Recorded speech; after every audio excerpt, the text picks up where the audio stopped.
जय हिंद मेरे प्यारे दोस्तों, मैं शुभम आप सबका स्वागत करता हूं सीएसई 2012 के वीडियो डिस्कशन में। तो क्वेश्चन नंबर 81 से हम स्टार्ट करते हैं। यहाँ पे तीन स्टेटमेंट है। Which one of the above were introduce into India by English, by the English. तो इंग्लिश लैंग्वेज ने क्या इंट्रोड्यूस किया है? ये इंग्लिश यानी कि यहाँ पे ब्रिटिशर्स होना चाहिए था, ठीक है, अगर देखा जाए तो। कहता cultivation of tobacco and red chillies. अब यहाँ पे ऐसा नहीं कि यूरोपियंस बोला हो, यहाँ पे इंग्लिश स्पेसिफिक वर्ड है, ठीक है। Use of mobile cannons in warfare, question number 81, ठीक है।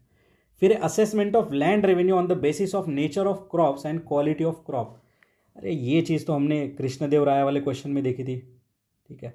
उसके पहले अलाउद्दीन खिलजी के टाइम पे भी ये चीज़ चलती आ रही थी, ज़मींदारी में भी। तो ये तो गलत है कि ये तो इंट्रोड्यूस नहीं हुआ था। Use of mobile cannons in the warfare, ये तो भाई साहब बाबर लेके आ गए थे पहले ही, ठीक है, तो ये भी गलत। Cultivation of tobacco and red chillies, देखिए ये दोस्तों पोर्तुगीज़ लोग जो है लेके आए थे। अब ये जो रेड चिली और टोबैको देख के आपको थोड़ा याद आ जाना चाहिए, 2019 में हमने क्वेश्चन देखा था new world crop and old world crop वाला। तो देखिए पोर्तुगीज़ यहाँ पे tomato chilli, sorry tobacco red chilli के साथ साथ देखिए यहाँ पे टोमेटो लेके आए थे, पोटैटो लेके आए थे, ठीक है। तो ये न्यू वर्ल्ड क्रॉप वाला क्वेश्चन। देखिए ये तीनों चीज़ें जो है ब्रिटिशर्स नहीं लेके आए थे, इंग्लिश नहीं लेके आया था, ठीक है। इंट्रोड्यूस बाय इंग्लिश, ठीक है। तो यहाँ पे हमारा आंसर है 3, oh sorry all, none, none is your answer, ठीक है। देखिए ऑप्शन यहाँ पे नन। देखिए ये इस तरीके से ऑप्शन हमने 2021-22 में देखे थे, जिससे क्वेश्चन का जो लेवल है डिफिकल्टी बढ़ गई थी। यहाँ पे आंसर है हमारा नन, ठीक है। अगला क्वेश्चन हम देखते हैं, क्वेश्चन नंबर 82। बहुत बड़ा क्वेश्चन दिख रहा है, फिर भी अभी देखते थोड़ा इसे सॉल्व करके क्या कहना चाह रहे हैं भाई साहब।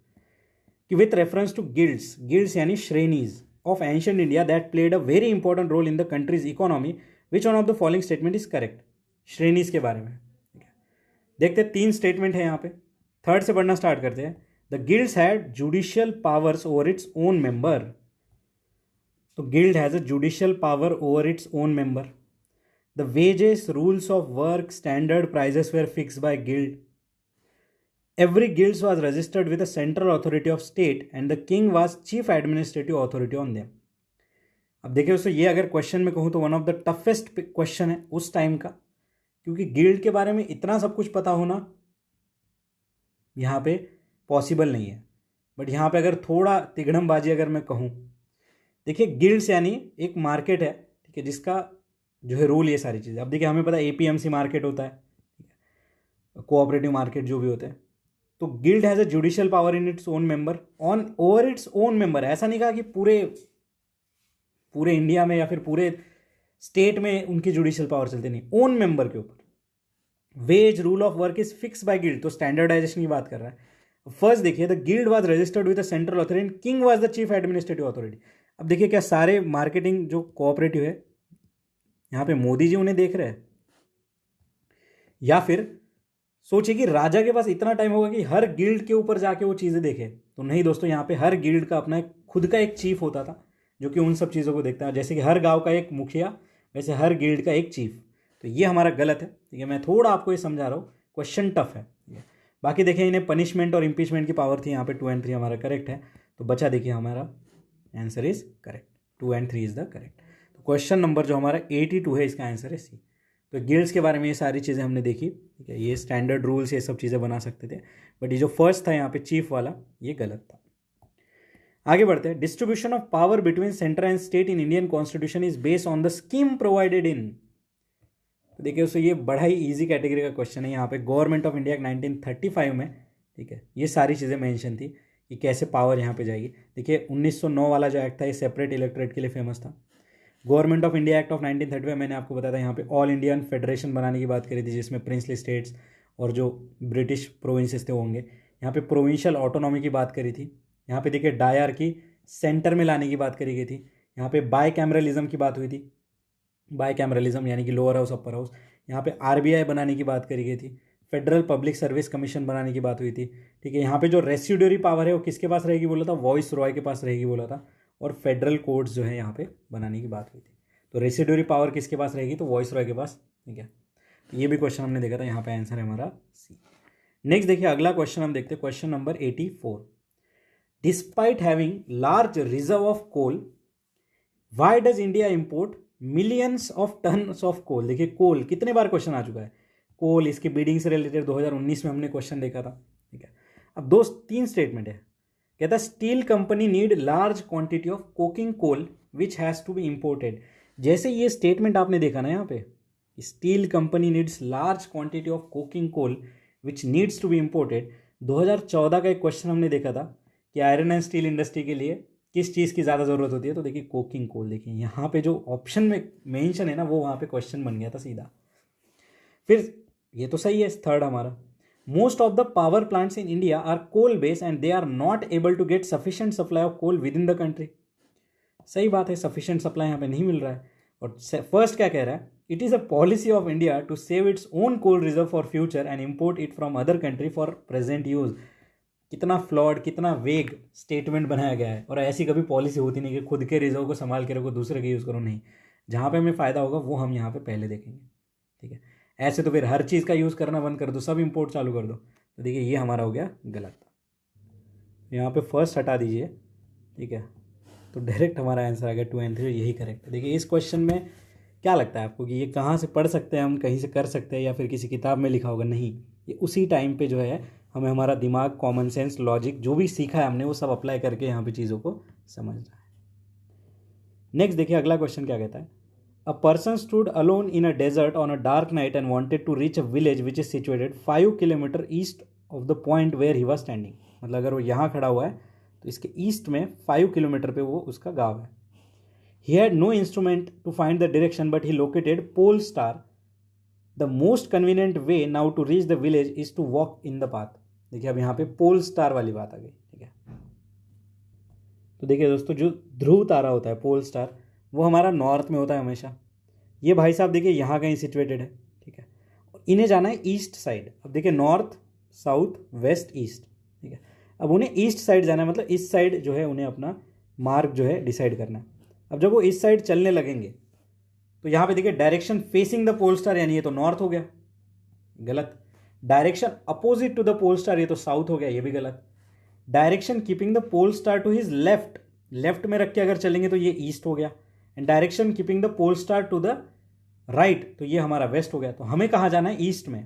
तो यहाँ पे आंसर क्या आ गया हमारा कि direction keeping the pole star to his left. यहाँ पे पोल स्टार नॉर्थ में होता है, ये हमें पहले पता होना चाहिए, तभी जो है हम इसके आंसर तक पहुँच सकते हैं। नेक्स्ट देखिए आगे बढ़ते हैं, अगला क्वेश्चन हम क्या कहना चाह रहे हैं question, recently there has been a concern over the short supply of group of element called as rare earth metal. देखिए रेयर अर्थ मेटल जो है इनसे रिलेटेड है। 3 स्टेटमेंट है, थर्ड से पढ़ते हैं। The rare earth metal are essential for manufacturing of various kind of electronic devices, ठीक है, various kind of electronic devices, एक second, okay, and there is growing demand for this element. सही बात है, ठीक है, रेयर अर्थ इसेंशियल है। देखिए 2012 में भी इसेंशियल था, अभी भी इसेंशियल है। Other than China, Australia, Canada, Chile, this element not found in any country. USA रह गया, रशिया रह गया, पूरा अफ्रीकन कॉन्टिनेंट रह गया, और रेयर अर्थ मिनरल बस इन 4 देश में ही मिलता है, ऐसा कह रहा है। देखिए ये स्टेटमेंट ऐसे जो पढ़ते ही गलत करने हैं। यूएसए, चाइना, रशिया, इंडिया में भी रेयर अर्थ मिल जाते हैं यार। फिर कहता है China which is the largest producer of the element impose some restriction, some restriction जैसे ही दिखा, सही बात है। और चाइना ऐसी खुराफाती हरकतें करता है। तो सेकंड हटा के देखते हैं, सेकंड हटाया अभी 1 और 3, थर्ड हमारा पहले से सही था, आंसर आ गया 1 और 3। तो देखिए दोस्तों यहाँ पे रेयर अर्थ एलिमेंट जो है ये बहुत ज़रूरी है। यहाँ पे देखिए 17 ऐसे केमिकल एलिमेंट है जो कि हमारे रेयर अर्थ की कैटेगरी में आते हैं, जिसमें देखिए सीरियम हो गया, उसके बाद देखिए होल्मिनियम हो गया, ऐसे बहुत ही इनके डिफ़िकल्ट से नाम है। तो ये देखिए दोस्तों ये लिस्ट है पूरा, मैं सारे याद रखने की तो ज़रूरत है नहीं, बट थोड़ा नाम देख लीजिए, पता चलेगी। 2, 4, 5 के नाम दे के बोल दे कि which one of the following is the rare earth mineral करके, ठीक है। अब देखिए इनका एप्लीकेशन बेस्ड क्वेश्चन आ सकता है, ये रेयर अर्थ मिनरल्स का कहाँ एप्लीकेशन हो सकता है। तो देखिए कम्युनिकेशन में है, एनर्जी सेक्टर में है, मैन्युफैक्चरिंग सेक्टर में है, डिफेंस सेक्टर में है, एनवायरमेंटल मिटिगेशन वालों में है। तो मोस्टली हर जगह पे देखिए हमें इसका जो है एप्लीकेशन देखने को मिल जाता है, प्लस हेल्थ सेक्टर में भी इसका जो है एप्लीकेशन है। उसके बाद देखिए अगला क्वेश्चन है which one of the following reserves, ठीक है। तो हमने पहला वाला क्वेश्चन तो देख लिया जिसका आंसर 1 और 3 था। Which one of the above is declared as tiger reserve. देखिए अभी जो टोटल टाइगर रिजर्व्स है, ठीक है, इनका स्टेट आपको पता होना चाहिए। अब देखिए जो भी आप एनवायरनमेंट के लिए किताब पढ़ रहे हैं ना, उसमें आपको पूरी लिस्ट दी होगी, ठीक है, तो वो हमें अच्छे से देखना है। अभी रिसेंटली देखिए यहाँ पे कुछ टाइगर रिजर्व अनाउंस हुए थे, जैसे कि Shri Willey Puthur grizzled wild life sanctuary वाला, ठीक है, और देखिए यहाँ पे मेघामलाई टाइगर रिजर्व, तो ये थोड़ा याद रखिए। बाकी देखिए Bhitarkanika is not a tiger reserve, यहाँ पे हम याद रखेंगे। बांदीपुर देखिए कर्नाटक में है, मानस आसाम में है, सुंदरबन हमारा वेस्ट बंगाल में है, ये हमारे टाइगर रिजर्व है। Bhitarkanika is not an answer, तो यहाँ पे आंसर है हमारा 1, 3 एंड 4। नेक्स्ट देखिए अगला क्वेश्चन हम देखते हैं, which one of the following is correct? The amount of annual rainfall in northern plains of India decreases from east to west. अब देखिए यहाँ पे हमें मैप जो है सबसे पहले जो है यहाँ पे इमेजिन करना पड़ेगा, ठीक है, ओके। तो ये देखते क्या कह रहा है कि नदर्न प्लेन्स की बात हो रही है। अब नदर्न प्लेन्स यहाँ पे हमारे कहता है कि annual rainfall decreases from east to west, मतलब यहाँ से अगर इधर जाएंगे हम लोग इस तरीके से ईस्ट टू वेस्ट, तो यहाँ पे जो रेनफॉल डिक्रीज होगा, ऐसा ये कह रहा है, ठीक है। अब देखिए ईस्ट में क्या है, हमारा कोस्टल एरिया है, वेस्ट में देखिए हमारा जो है लैंड वाला जो है अंदर वाला एरिया आ जाएगा। तो ये स्टेटमेंट एकदम करेक्ट है, क्योंकि यहाँ से हमारे जो है जो मानसून के जो विंड्स है आ रहे हैं, और जैसे जैसे वो अंदर जाएंगे यहाँ पे जो है बारिश कम होगी। फिर क्या कह रहा है, द ड्यूरेशन ऑफ मानसून, देखिए यहाँ पे अमाउंट की बात हो रही है, और यहाँ पे duration of monsoon decreases from south India to north India. Simple बात है यार, साउथ इंडिया में सबसे पहले हमारा मानसून आता है केरल कोस्ट पे, और नॉर्थ इंडिया में ये लेट जो है रीच करता है और वहाँ से जल्दी निकल लेता है, और वापस जाते हुए यहाँ पे साउथ इंडिया में दोबारा से बारिश करता है। तो यहाँ पे अमाउंट ऑफ ड्यूरेशन जो है नॉर्थ इंडिया में कम है, साउथ इंडिया में ज़्यादा है, और ये दोनों के दोनों स्टेटमेंट यहाँ पे सही है, ठीक है। तो यहाँ पे अभी हमें डेटा फैक्ट में नहीं जाना है कि कौन सी सिटी में कितनी बारिश है, जनरल अंडरस्टैंडिंग से देखेंगे, तो यहाँ पे दोनों स्टेटमेंट हमारे सही है। तो क्वेश्चन नंबर जो 88 है दोस्तों, क्वेश्चन नंबर जो 88 है, इसका आंसर है हमारा सी। नेक्स्ट देखिए आगे बढ़ते हैं, which one of the following is the characteristics climate of tropical savanna region, ठीक है। देखिए ट्रॉपिकल सवाना रीजन, ये क्वेश्चन मैंने ऑलरेडी आपको कराया, ये है definite dry and wet season. बाकी देखिए रेनफॉल इन विंटर, ये मेडिटेरियन सी का है, rainfall in throughout the year equatorial का है, और यहाँ पे देखिए ट्रॉपिकल सवाना का क्या है, definite dry and wet season. इतना रट लेना है, याद रख लेना है। नेक्स्ट देखिए, which one of the following category of protected area in India local people are not allowed to collect and use the biomass. कहाँ पे अलाउड नहीं है, तो देखिए दोस्तों बायोस्फीयर रिजर्व में अलाउड है, नेशनल पार्क में यहाँ पे अलाउड नहीं है, वेटलैंड्स में अलाउड है, वाइल्ड लाइफ सेंचुरी में अलाउड है। अब देखिए यहाँ पे वेटलैंड्स का हमने क्वेश्चन देखा था कि यहाँ पे कोई भी एक्टिविटी जो है ह्यूमन एक्टिविटी इन्वॉल्व नहीं होगी। देखिए आप समझिए इस क्वेश्चन को, इस तरीके से एक ऑप्शन बनाया भी गया था हमारा, ठीक है। तो देखिए दोस्तों नेशनल पार्क में यहाँ पे अलाउड नहीं होता है, ठीक है। अब नेशनल पार्क जो दोस्तों नोटिफाई करे जाते हैं स्टेट गवर्नमेंट के द्वारा, और यहाँ पे कोई भी ह्यूमन एक्टिविटी को ईजिली परमिट नहीं किया जाता है, ठीक है। और यहाँ पे परमिशन लगती है चीफ वाइल्ड लाइफ वार्डन की, ठीक है, चीफ वाइल्ड लाइफ वार्डन की। यहाँ पे आंसर है हमारा बी, ठीक है, B is the correct answer. Next देखिए अगला देखते हैं, क्वेश्चन नंबर 91 क्या कहना चाह रहा है, क्वेश्चन नंबर 91 ओके, कि which one of the following is the pollinating agent bat, bee and bird. कुछ नहीं सोचना है, डी आंसर लगाना है। बैट कौन सी प्रजाति है, कुछ नहीं बताया, पूरे वर्ल्ड के बैट आ गए, बी हनी बी हमारी, और बर्ड छोटे बड़े सारे बर्ड्स आ गए इसमें, तो कोई नाम यहाँ पे बोला है नहीं। तो पॉलिनेटिंग एजेंट में देखिए दोस्तों ये सारे के सारे हमारे यहाँ पे आ जाते हैं, तो 1, 2, 3 is the correct answer. Next देखिए अगला जो क्वेश्चन है हमारा यहाँ पे क्या कह रहा है, which one of the following group of category of animal belong to endangered species, ठीक है। तो देखिए दोस्तों यहाँ पे आंसर है हमारा great Indian bustard, musk deer, red panda and Asiatic wild ass, ठीक है। सीधा आंसर है इसका ए, बट यहाँ पे एग्जामिनर ने आपको बहुत ही अमेजिंग हिंट्स दिए है। देखिए लायन टेल मकाक 2023 में आया है हमारे, ठीक है। उसके बाद देखिए यहाँ पे स्वैम्प डियर 2020 वाले प्रीलिम्स में आया है, ठीक है। सारस क्रेन हमने जो एक एंड बर्ड्स वाला क्वेश्चन देखा था 2014 या 15 में, ठीक है। कंट्री साइड में वॉक करोगे तो क्या दिखेगा। कश्मीरी स्टैग अभी तक नहीं आया, ठीक है। ग्रेट इंडियन बस्टर्ड 2020 में आ चुका है, मस्क डियर 2020 में आया है, एशियाटिक वाइल्ड एस सेंचुरी ये क्वेश्चन हमने देखा था, ठीक है। रेड पांडा ये भी हमें जो है PYQs में देखने को मिलेगा। अभी इन सब के बारे में मैं थोड़ी डिटेल आपको दूंगा, वो आपको जो है नोट डाउन करके रखना है, वो आपको जो है नोट डाउन करके रखना है। तो चलिए सबसे पहले देखिए दोस्तों ग्रेट इंडियन बस्टर्ड, इसके बारे में लिखिए। ये देखिए क्रिटिकली इंडेंजर्ड है, ये राजस्थान का स्टेट बर्ड है, और ये डेजर्ट नेशनल पार्क में हमें मेनली देखने को मिलता है। डेजर्ट नेशनल पार्क हमने देखा भी था 2020 के प्री में क्वेश्चन भी आया है। उसके बाद देखिए स्नो लेपर्ड, नाम से पता चल रहा है, ये देखिए हिमालयाज़ के जो स्टेट है जैसे कि जम्मू कश्मीर हो गया, उत्तराखंड हो गया, उसके बाद देखिए जो हिमाचल प्रदेश हो गया, ठीक है, अरुणाचल प्रदेश, यहाँ पे हमें देखने को मिलता है। और एक स्पेसिफिकली हेमिस नेशनल पार्क है, हेमिस नेशनल पार्क, ठीक है, वहाँ पे ये देखने को मिलता है हमारा स्नो लेपर्ड, ठीक है। आगे देखिए नेक्स्ट स्वैम्प डियर, ये ऑलरेडी हमने देखा था, इसे बारासिंगा भी कहते हैं, बारासिंगा जो कि एमपी का स्टेट एनिमल है, और ये कान्हा नेशनल पार्क में देखने को मिलता है, कान्हा नेशनल पार्क, ठीक है। फिर देखिए सारस क्रेन, सारस क्रेन क्या है, तो एक बर्ड है दोस्तों, ये यूपी का स्टेट बर्ड है, ठीक है, और ये tallest, one of the tallest flying bird है, इतना याद रखिए, ठीक है। रीजस मंकी, इसके लिए इतना कुछ ज़्यादा लोड लेने की ज़रूरत नहीं है, ये एक वर्मिन है, ठीक है, जो कि डिक्लेयर किया गया था हमारे वाइल्ड लाइफ प्रोटेक्शन एक्ट के अंदर, ठीक है, और ये हिमाचल प्रदेश इसके आसपास देखने को मिलता है, ठीक है। तो ये 4-5 चीज़ें हमने देख ली। उसके बाद देखिए lion tail macaque, lion tail macaque, lion tail macaque, इन भाई साहब के बारे में देखिए, ये वेस्टर्न घाट में एंडेमिक है हमारे, जैसे कि कर्नाटका, केरल एंड तमिलनाडु, ठीक है। और एक सोमेश्वरा नाम की wild life sanctuary, Someshwara wild life sanctuary कहाँ पे, कर्नाटक में, वहाँ पे मेनली देखने को मिलते हैं। फिर देखिए हनुमान लंगूर, ये देखिए forest of north and central and south India में देखने को मिलता है, इतना कोई स्पेसिफिक इसके बारे में क्वेश्चन मुझे नहीं दिखा। फिर देखिए चीतल, ठीक है, चीतल देखिए दोस्तों, ये तेलंगाना का स्टेट एनिमल है, ठीक है, और ये हिमालयाज़ के नीचे, ठीक है, हिमालयाज़ में नहीं, जो हिमालयाज़ के नीचे वाला जो सब कॉन्टिनेंट एरिया है साउथ इंडिया में टोटल मिल जाता है, मतलब ये अगर मैप है हमारा तो इस वाले एरिया में ये मिल जाता है, ठीक है, इस वाले एरिया में मिल जाता है। उसका देखिए शंघाई डियर, मल्टीपल टाइम्स मैंने आपको बताया, ब्रो एंटेलेट डियर भी कहते हैं इसे, तो शंघाई डियर देखिए मणिपुर में मिलता है, Keibul Lamjao national park, floating landscape है, फुमडीज कहते हैं, लोकतक लेक वहाँ पे है, ठीक है। उसके बाद देखिए और क्या बचा, देखिए इतने सारे ऑप्शन है, और है बचा हुआ, अभी मैं बताऊंगा। अब देखिए कश्मीरी स्टैग यहाँ पे बचा, कश्मीरी स्टैग देखिए ये क्रिटिकली इंडेंजर्ड है, ये जम्मू कश्मीर के स्टेट एनिमल है, दच्चिगम नेशनल पार्क में देखने को मिलता है, दच्चिगम नेशनल पार्क, याद रखिएगा जम्मू कश्मीर में दच्चिगम नेशनल पार्क। मस्क डियर 2020 वाला क्वेश्चन, ठीक है, ये देखिए अस्कोट वाइल्ड लाइफ सेंचुरी हमने देखा था, केदारनाथ वाइल्ड लाइफ सेंचुरी में देखने को मिलता है, ये देखिए हिमाचल, उत्तराखंड, सिक्किम, अरुणाचल प्रदेश, इस वाले रीजन में हमें देखने को मिल जाते हैं।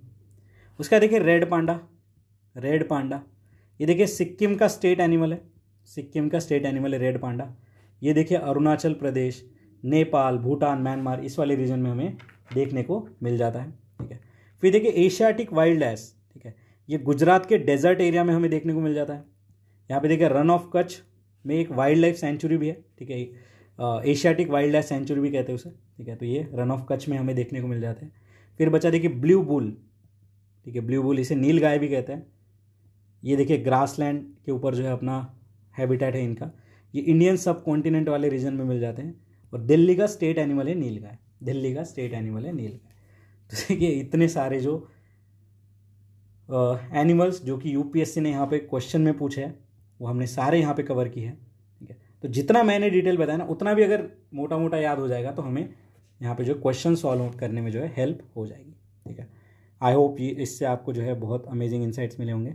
नेक्स्ट देखिए अगला क्वेश्चन हम देखते हैं, if there were no phenomena of capillarity, basic देखिए बायोलॉजी या फिजिक्स जो भी क्वेश्चन है कि कैपिलरिटी अगर नहीं होगा तो क्या होगा, ठीक है। If there were no phenomena of capillarity it would be difficult to use the kerosene lamp, सही बात है, ठीक है। अब कैपिलरिटी क्या होता है दोस्तों, जैसे हमने यहाँ पे ये हमारा अगर एक लैम्प है उसके अंदर जो दिया और जो बाती होती है, ठीक है, तो यहाँ से तेल जो है ऊपर तक खींचा जाता है और यहाँ पे फ्लेम हमारी जलती है, तो ये कैपिलरिटी मूवमेंट है कि वॉट जो मूवमेंट है अपवर्ड्स हो रही है यहाँ पे। One would not be able to use a straw to consume soft drink, नहीं, ये तो हम एक्सटर्नल फोर्स की वजह से यहाँ पे जो है सक करते हैं जो भी ड्रिंक है। The blotting paper would fail to function and the big tree that we see around the world see around would not have grown on the earth, ठीक है। तो क्वेश्चन नंबर 93, तो यहाँ पे देखिए दोस्तों जो हमारा आंसर आएगा वो है बी, 1, 3 एंड 4 इज करेक्ट, ठीक है। ये जो स्ट्रॉ वाला ऑप्शन है ये यहाँ पे गलत है, इसका और कैपिलरिटी का यहाँ पे कोई भी जो है लेना देना है नहीं, ठीक है, इसका जो कोई भी यहाँ पे जो है इतना ज़्यादा रिलेवेंस नहीं है, ठीक है। नेक्स्ट देखिए अभी कैपिलरिटी क्या होता है मैंने बता दिया कि राइज एंड फॉल होता है सरफेस टेंशन की वजह से, ठीक है। तो इस तरीके से हमें याद रखना है इसको, ठीक है।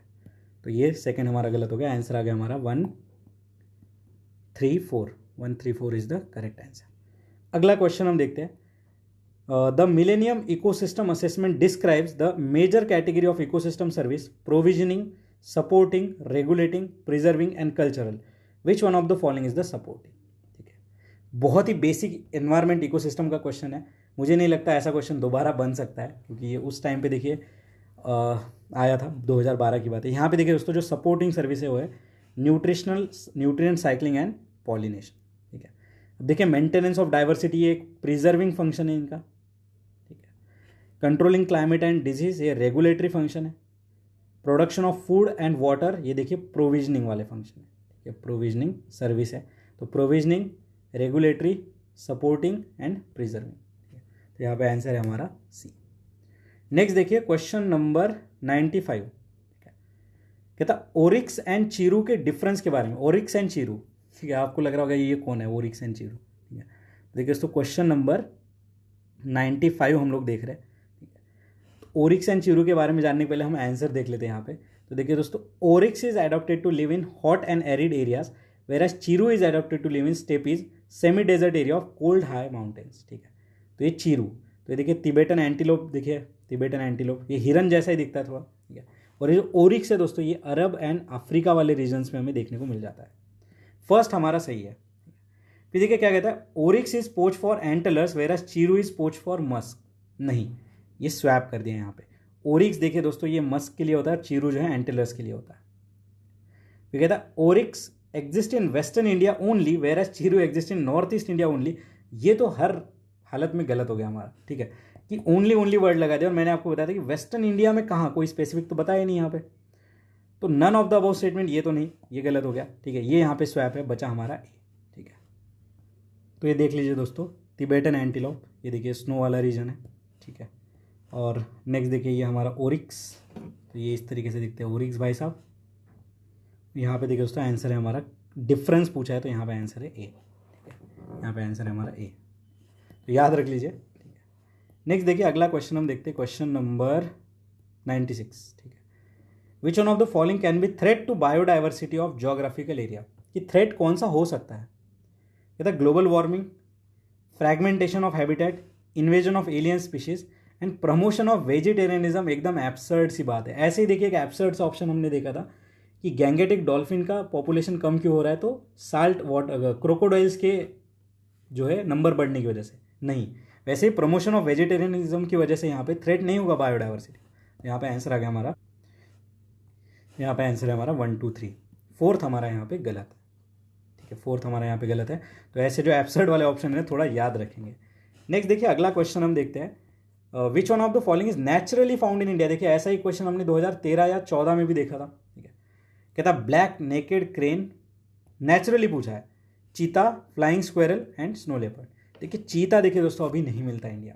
ठीक है, चीता अभी इंट्रोड्यूस किए गए हैं, तो अभी तो मिलता है अभी के हिसाब से अगर देखा जाए, बट ईरान में है, इंडिया में अभी इंट्रोड्यूस हुए। उनके नाम भी थे फ्रेडी, अल्टन, ऐसे कुछ तो भी, जो हमने जियो साइंटिस्ट 2023 में देखेंगे अभी। ठीक है, बट तब के हिसाब से देखेंगे तो cheetah is not naturally found in India as of now, क्योंकि अभी तो इंट्रोड्यूस करे गए, तो नेचुरली तो वैसे भी नहीं है। क्यों? क्योंकि वो पूरे जो है एक्सटिंक्ट हो गए थे। बाकी देखिए ब्लैक नेकेड क्रेन ये हाई अल्टीट्यूड तिबेटन एरिया में देखने को मिलता है।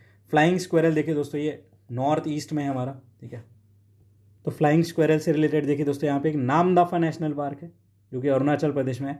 Namdapha flying squirrel national park इस तरीके से। ठीक है, स्नो लेपर्ड अभी हमने देखा इनके बारे में। तो यहाँ पे आंसर क्या है दोस्तों हमारा 1 3 का 4 इज द करेक्ट। ठीक है, 1 3 एंड 4 इज करेक्ट। ठीक है, okay, so B is the correct answer. Next देखिए अगला question, consider the following agriculture practice, contour bunding, relay cropping and zero tillage. ठीक है, क्या कह रहा है ये, in the context of global climate change which one of the above helps in carbon sequestration storage in the soil. देखिए सीधा हमारे CSE 2023 से लिंक हो रहा है क्वेश्चन। ठीक है, अब देखिए यहाँ पे देखिए दोस्तों, जो क्वेश्चन नंबर है हमारा कौन सा है, ओके 98। ठीक है, क्वेश्चन नंबर 98, यहाँ पे क्या कह रहा है कि कार्बन सिक्वेस्ट्रेशन से कौन जो है यहाँ पे लिंक हो रहा है। तो यहाँ पे देखिए दोस्तों, कार्बन सिक्वेस्ट्रेशन हमारा लॉन्ग टर्म में यहाँ पे कार्बन स्टोर करके रखा जाता है to reduce the impact of global warming. यहाँ पे देखिए जीरो टिलेज हमारा आंसर है, जिसमें क्या करते हैं हम लोग, जो है टिलेज जो होता है जो सॉइल की प्लोइंग, ठीक है, वो सारी चीज़ें हम यहाँ पे मिनिमम लेवल पे, जीरो लेवल पे करते हैं, ठीक है। बाकी देखिए रिले क्रॉपिंग, ये देखिए दोस्तों एक क्रॉपिंग सिस्टम है, ठीक है। रिले क्रॉपिंग एक क्रॉपिंग सिस्टम है, जैसे कि ये क्रॉप 1 है और एक क्रॉप 2 है। जैसे ये क्रॉप 1 हमारा हार्वेस्ट होने के लिए आया, उसके साथ हमने एक क्रॉप 2 यहाँ पे शो कर दिया, वैसे ही ये हार्वेस्ट होने क्रॉप 3, तो रिले क्रॉपिंग इसे कहते हैं। कंटूर बंडिंग क्या है दोस्तों, ये वाटर हार्वेस्टिंग से रिलेटेड चीज़ है, ठीक है। कंटूर्स के ऊपर जो है हम यहाँ पे जो है सोइंग और प्लांटेशन वाली चीज़ करते हैं। तो यहाँ पे ये दोनों चीज़ें जो है हमारे कार्बन सिक्वेस्ट्रेशन में हेल्प नहीं करते हैं, ठीक है। कंटूर बंडिंग वाटर हार्वेस्टिंग के लिए, रिले क्रॉपिंग एक क्रॉपिंग सिस्टम है, बट जीरो टिलेज जो है वो हमें हेल्प करेगा in carbon sequestration for long term. तो यहाँ पे आंसर है हमारा 3 ओनली इज द करेक्ट। यहाँ पे लग सकता है 1 2 3, बट थोड़ा सा ये टेक्निकल एस्पेक्ट इसमें आ गया था, थोड़ा सा जो है टेक्निकल एस्पेक्ट इसमें आ गया था, तो हमने यहाँ पे देखा, ठीक है। आंसर इज यार 3। नेक्स्ट देखिए, what would happen if phytoplanktons of the ocean is completely destroyed in for some reason. अगर कुछ रीजन से अगर पूरी तरीके से खत्म हो जाएंगे तो क्या होगा। The density of ocean water will drastically decrease. Density का और इनका क्या आ गया भाई, डेंसिटी पूरा drastically. Food chain in the ocean would adversely affected, सही बात है, क्योंकि फाइटोप्लैंक्टन यहाँ पे प्राइमरी प्रोड्यूसर है। Ocean as a carbon stock would adversely affect, सही बात है, बट डेंसिटी यहाँ पे ड्रास्टिकली अफेक्ट हो जाएगी क्वेश्चन नंबर 99 में, नहीं। यहाँ पे आंसर है हमारा 1 और 2। देखिए डेंसिटी का कोई इतना ज़्यादा रिलेवेंट नहीं, some kind of some sort of यहाँ पे जो चेंजेस देखने को मिलेंगे, इतना ज़्यादा कुछ नहीं हो जाएगा, ठीक है, कि ड्रास्टिकली खत्म हो जाएगा। तो यहाँ पे आंसर है हमारा 1 और 2। देखिए ये क्वेश्चन ऐसे होते हैं जहाँ पे हमें समझना है कि ये क्या कहना चाह रहा है, क्या पॉसिबल है, ठीक है। ड्रास्टिकली कम होना यहाँ पे डेंसिटी नहीं, ठीक है। कार्बन सिंक, ठीक है, पता है हमें कि फाइटोप्लैंक्टन का रोल है। Food chains important role play करता है। नेक्स्ट देखिए, vulture which is use to be very common in Indian countryside some year ago are rarely seen nowadays. भाई वल्चर्स को क्या हो गया, ऐसा पूछा है। बहुत ईजी क्वेश्चन है, अगर आपने एनवायरमेंट पढ़ा है तो ये चीज़ हमने कवर करी है। तो देखिए, drug use by cattle owners for treating their disease cattle. तो यहाँ पे एक ड्रग था डिक्लोफेनेक। तो ये डिक्लोफेनेक जो है एनिमल्स को दिया जाता है। जब एनिमल मर जाते हैं तो उनके ऊपर कौन जीता है, वल्चर। और जब वल्चर ये डिक्लोफेनेक खाए हुए एनिमल्स को जब खाता है तो ये डिक्लोफेनेक उनके फैट टिश्यूज़ में होता है और बाद में वो वल्चर में जाता है। और वल्चर में जैसे ही डिक्लोफेनेक जाता है, किडनी फेलियर हो जाता है यहाँ पे वल्चर्स का। उनका जो है जो सिस्टम है, बायोलॉजिकल सिस्टम हमारे बॉडी का, वो डिस्टर्ब हो जाता है वल्चर्स का, इस वजह से उनकी मौत यहाँ पे हो जाती है। तो यहाँ पे आंसर क्या है हमारा बी। तो एक स्कैवेंजर्स है वल्चर्स, ठीक है। तो यहाँ पे ये इसका मेन रीज़न है। बाकी देखिए इन्वेजिव स्पीशीज़ नहीं है, फूड अवेलेबल स्कैरसिटी, ऐसा कुछ नहीं है। तो यहाँ पे आंसर है हमारा बी, ठीक है। तो डिक्लोफेनेक नाम का एक ड्रग था। उसके बाद में देखिए इन चीज़ों को थोड़ा जो अभी कंट्रोल में भी लाया गया है। एक वल्चर सेफ्टी जोन हो गया, वल्चर ब्रीडिंग सेंटर, ठीक है, जो कि पिंजौर हरियाणा में है, ठीक है। तो ये थोड़ा हमें पता होना चाहिए। तो यहाँ पे आंसर है हमारा बी। देखिए दोस्तों, इस तरीके से हमने CSE 2012 का पेपर कंप्लीट किया। हम वैसे अभी नेक्स्ट पेपर्स भी हम जल्द से जल्द फिनिश करेंगे। धन्यवाद।